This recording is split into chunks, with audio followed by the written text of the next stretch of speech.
বিংশের জেলা অধ্যক্ষ, আমাদের মন্ডল অধ্যক্ষ, মন্ডল কমিটির সদস্যগণ, এই বাজারে চমকাতে আপনারা কংগ্রেসকে কত ভালোবাসেন সেটা আপনারা প্রুভ করে দিলেন।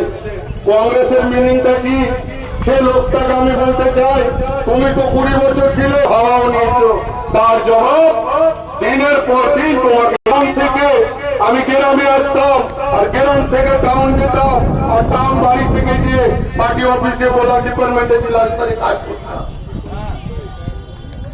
তখন আমি শুনতে পেলাম নিউজের মাধ্যমে কিছু ষড়যন্ত্রের মাধ্যমে তিনি চুরি লড়বে, দাদা তোমাকে পার্টি ছেড়ে তার দলে যোগ করাবে, না হলে তোমার উপরে এফআইআর কমতি কোনো থানায় থাকবে না।